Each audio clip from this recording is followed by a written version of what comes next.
toi, ton coming out, il est particulier aussi. Hein. Ah, Je t'ai entendu dire, c'est pas moi hein, que tu l'avais dit ça à l'époque, je l'ai lu. Tu as dit, je sortais avec une fille depuis 2 ans. Un soir, j'ai été pour la première fois dans une boîte gay de Montpellier, le Rhum Club, Ouais. qui n'existe plus. Hein. Je suis entré, j'étais de la chair fraîche à l'époque, physiquement, j'étais une bombe. J'ai embrassé un garçon et là, je me suis dit, c'est ça, quoi, il n'y a pas photo.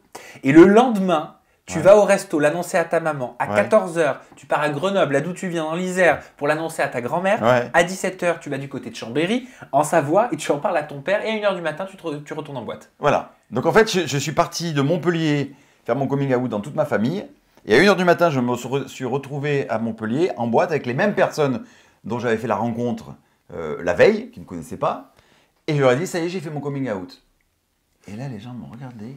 Non mais ce mec est filé. Mais tu croyais que c'était obligatoire en fait pour aller en boîte de nuit Alors, non mais je ne sais pas mentir.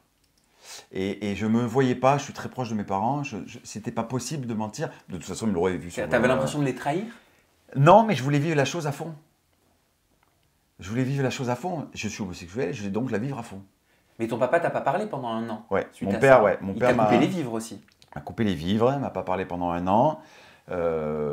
Et puis il a fait une démarche un peu psychologue, il est allé voir un psy hein, pour comprendre, etc.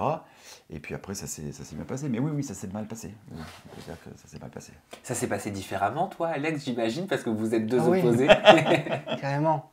Moi, je l'ai dit à 18 ans. Dès que j'ai eu 18 ans, je l'ai dit à ma mère, qu'il a de suite accepté, mais qu'il le savait. Et mon père, ça a été un peu plus compliqué. Je lui ai annoncé par message.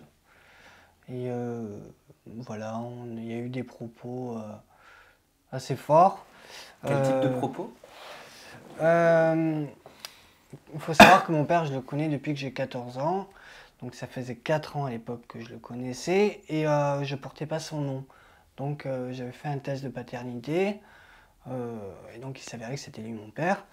Mais voilà, le message qu'il m'a envoyé, c'est au laboratoire, ils se sont trompés, tu n'es pas mon fils. Donc ça a été un peu compliqué à avaler, la pilule. Donc voilà, mais bon, moi, comme j'ai dit tout à l'heure, les gens ils m'acceptent ou pas. Donc bon, je suis parti en Pologne pendant 1 an, j'ai coupé les ponts. Et il est revenu au bout d'1 an, en me demandant pardon.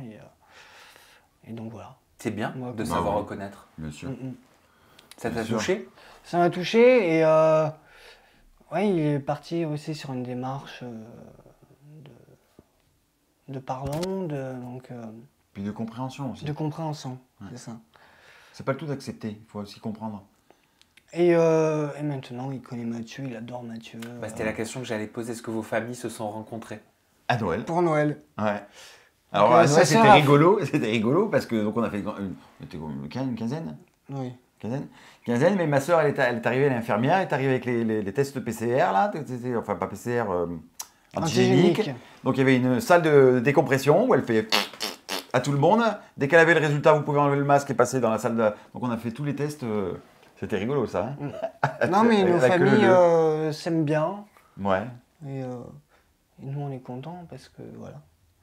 Il n'y a pas de conflit. Non. Tout est fluide. Et c'est très clair parce que les médias, quand ils parlent de vous, j'ai remarqué, ils parlent de votre fusion. Ils parlent de votre véritable coup de foudre. Est-ce que vous, ça a été le cas au moment où vous êtes vus la première fois? Oui. Ah oui. Bah, je crois que les images, elles parlent d'elles-mêmes. Hein. Il bafouillait pour speed dating. Et pourtant, il ne correspondait pas à ta recherche. Hein. Non. Et non, pas du tout. Mais après, je sais pas comment l'expliquer. C'est comme ça. En plus, moi, je suis très sensible à la voix. Il y a des gens qui aiment les pieds, il y a des gens qui aiment les mains. Moi, c'est la voix. Et il a une voix un peu particulière quand même. Et quand il a ouvert la bouche en disant bonjour. Il a une voix apaisante. Ouais, un peu cassée, tu sais, comme ça. Je dis, je suis où? Allô? Ça a été très... Bon, ça a été évident, le speed dating. Et encore plus à la ferme. Ah oui. Et on n'a rien fait tout le long de par respect pour Johnny. On a attendu le dernier jour, on a attendu ce jour de camping sauvage à la plage pour faire ce qu'il fallait faire. Ah oui, sous la tente. Oui. Oui, je m'en souviens très bien. Avec les barbecues un petit peu clandestins. Ah, c'est marrant ça. Ouais. Vous avez, pour consommer votre amour, vous avez attendu Oui. donc de vous retrouver dans l'intimité. Exactement. C'était une évidence pour Ah vous. oui. T'en as bien consommé le soir même. Hein. Disons qu'on n'a pas beaucoup dormi. C'est ça. Maman, si tu m'entends. T'as toujours eu ce franc-parler comme ça. Ah ouais. Bah ouais. Ça casse les barrières, ça casse les limites. Faut toujours... Des fois, quand il parle, je me retire un petit peu.